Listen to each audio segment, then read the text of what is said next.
other than the regulatory aspects, for a lot of these use cases, we need a Ethereum to scale. Yes. How are things going on that front? So right now, we have this.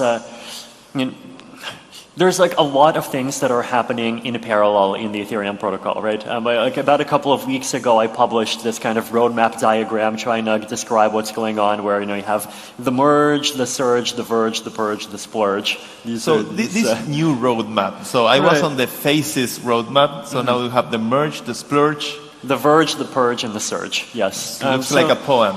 Exactly. Yeah. I mean, a lot of the ideas are the same. I just kind of drew the boxes in different ways and gave them funny names. I hope people like the funny names and use them. But the merge, obviously, proof of stake. I think we all I love proof of stake. Well, okay. I should say.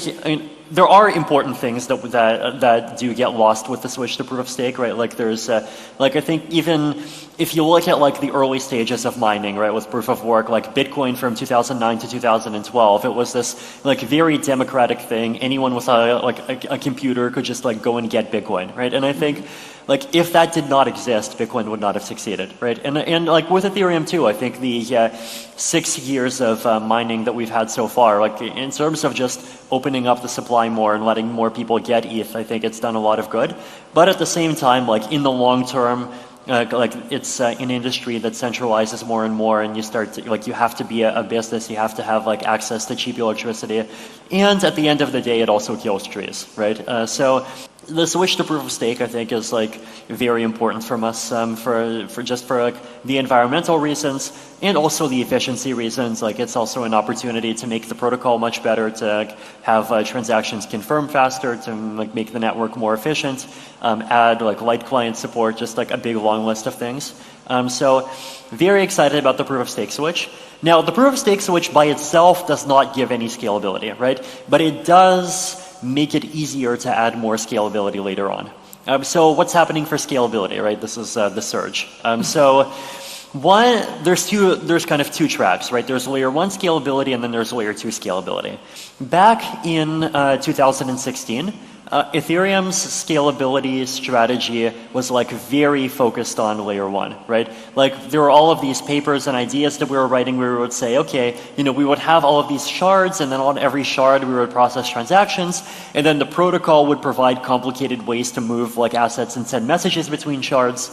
Today, the design is a bit different, right? There is layer 1 scaling and layer 2 scaling. So the idea of layer 2 scaling is you create these second layer networks that use the blockchain for security, right? And they're connected to the blockchain, and they put a little bit, some data from every transaction onto the blockchain, which they have to do for security. But most of the computation, most of the data, most things are happening off-chain. Right? And so what this means is that you have a system that can scale much more than the blockchain, but it it still gets all of the security of the blockchain, right? So if everyone switched to rollups today, and if rollups became as efficient as rollups could be today, then the scalability of Ethereum could go up by a factor of about 100, right? So you go right now, Ethereum processes about 15 to 45 transactions a second, depending on what kinds of transactions it is. If everyone moves to rollups and if rollups become efficient, then it could go up to 1,500 to 4,500 transactions per second. So that's layer 2 scaling. Layer 1 scaling is so Ethereum is doing sharding, but it's a simpler form of sharding. It's a simpler and a safer form of sharding that basically says, instead of trying to shard execution, transactions, smart contracts data, everything, the sharding just shards data, right? So the Ethereum blockchain becomes this kind of public billboard, right? It's a place where you can post messages, and if you post a message, then everyone is certain that everyone can see the message if they want to. And that billboard, today, it goes up to maybe 100 kilobytes to 1 megabyte every 13 seconds. After sharding, it will be 32 megabytes every 12 seconds, right? So there will be much more space, and rollups that use the layer 1 will have much more space to use.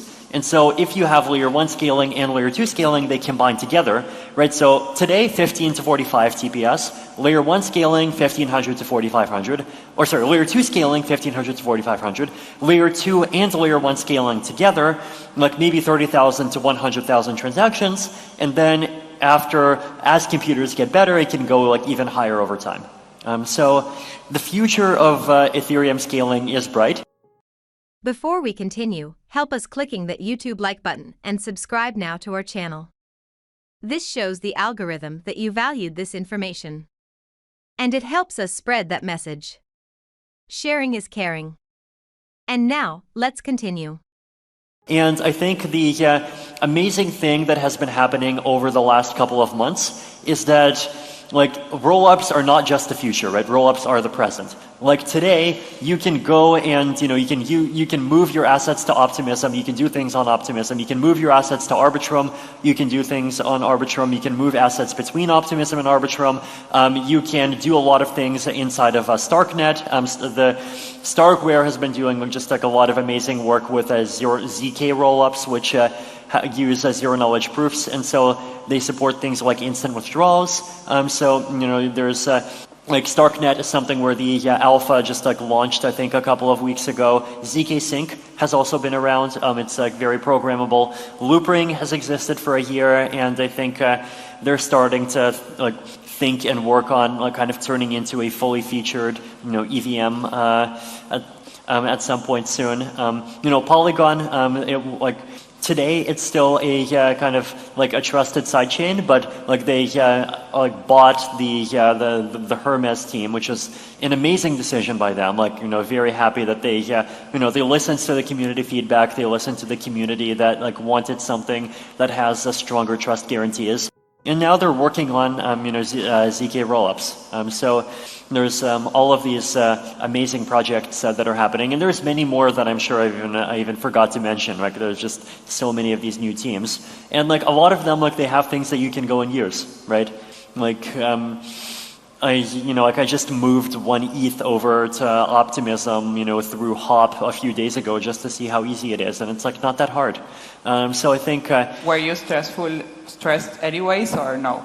No, I don't No think I was stressed. No.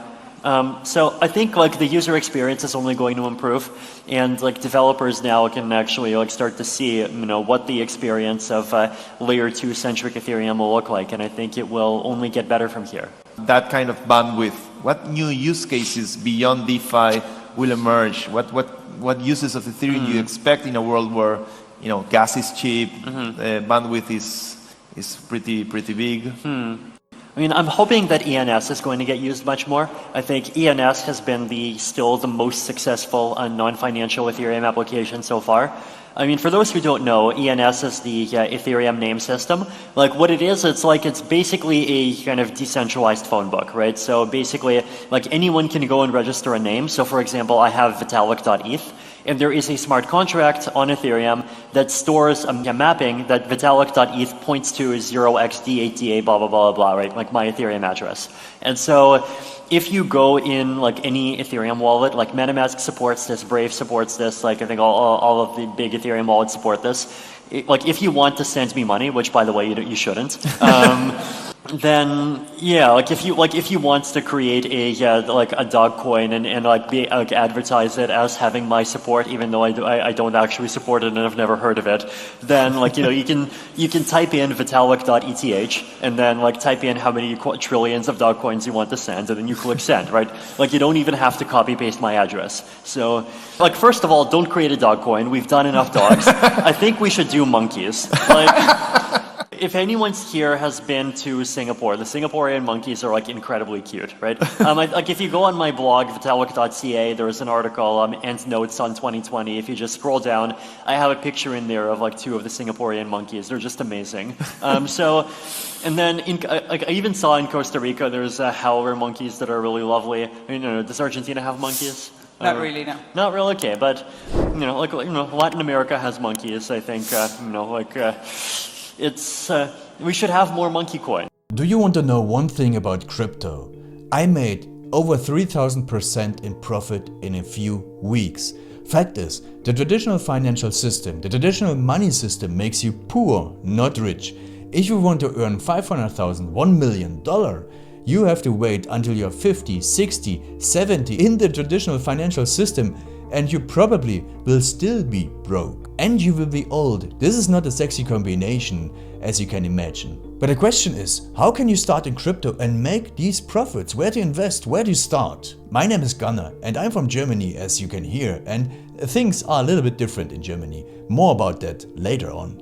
Fact is, there are lots of different cryptocurrencies. It's a gigantic universe where beginners and professionals get easily lost. But there is light at the end of the tunnel. There are 7 key steps you need to follow to become successful in this market. You have to know them, and if you fail one of them, it's literally impossible to succeed in this market. Just an example, one of the key points is your exchange, and one of the biggest are, for example, Binance and Coinbase.